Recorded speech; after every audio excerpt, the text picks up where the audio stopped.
Stephen Paul Martin's metafictional piece, The Phantom Zone, a story that uses surrealism to highlight the absurdities of our reality. A narrative that uses a first-person perspective.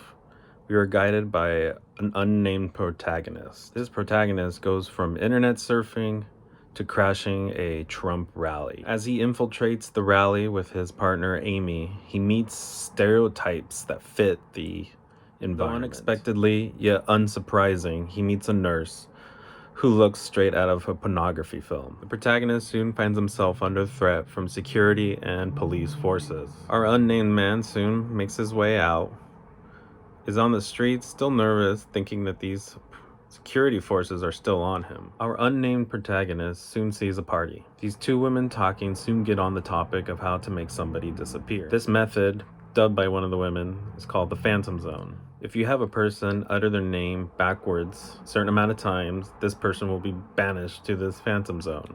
Once banished or disappeared, this person will have no recollection by anybody that they ever existed. The only person who would have recollection is the one that banished them in the first place. Soon the unnamed protagonist gets an idea to do this to Trump. He makes his way back to the rally.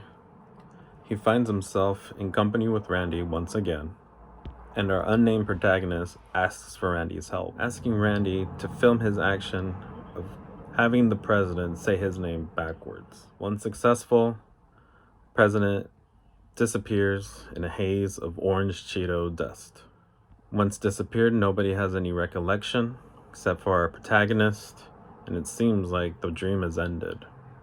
Though it's really not a dream, it's more of an alternate reality. It's one of many alternate realities that we find a president like Trump in office, akin to the reality now, where we're in an alternate reality, and another reality where he is not in office, where a logical, more rational choice was made for who would be in office. In this reality, though, the one that Stephen Paul Martin has created, we follow a protagonist who, in their own way, tries to find a form of resistance, even though they are feeling powerless in this current climate. Soon the protagonist uses metaphysical methods as a resort to ousting the president. The story for me, though, really reads like an episode of The Twilight Zone, sort of commentary or relevance into today's issues or contemporary issues. These exaggerations, though, help to highlight the environment or the climate that this president has created.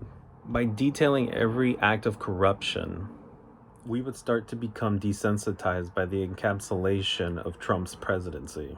Instead of writing a dense article with academic jargon, terminology, Stephen Paul Martin has written a piece that is enjoyable yet easily digestible by those who are more near the mainstream of literary pieces. Though Stephen Paul Martin's piece does cross the boundaries into unconventionalism in terms of storytelling, it's not so avant-garde that people can't understand when reading, though it's just enough for those who enjoy creating interpretation from dissecting literary pieces. The one point readers of all backgrounds would perhaps agree on: each presidency, at least in the modern era, has a general aesthetic to it. Each of these aesthetic generally summarizing the environment and climate of a presidency.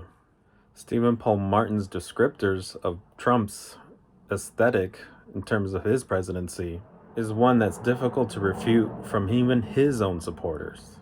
Rally events held by Trump that more or less resemble a concert, a TV show, surrounded by loud music, football, and people who are riled up into a frenzy. It's almost as if all civility has gone away. Though as with current events, fortunately, that is not the case. And thankfully, one where Stephen Paul Martin does not need to expend on a second term of a highly insidious man.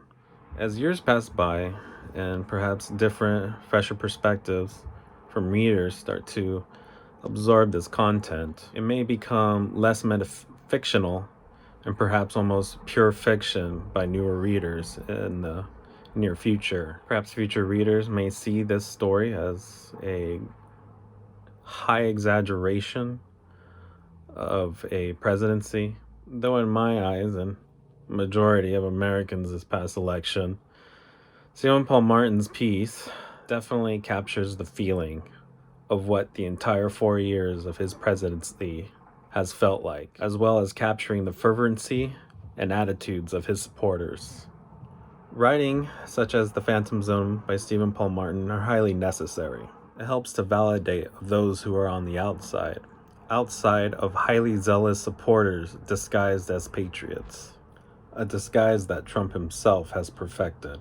Stephen Paul Martin perhaps has been closer to the truth in terms of aesthetic and feeling than articles from New York Times or CNN, validating the craziness of the last 4 years with surrealism. As with Stephen Paul Martin's protagonist, using the method of the Phantom Zone, we in our own reality use the election process to banish him. And similarly, these two methods for the time being will ground our reality once again.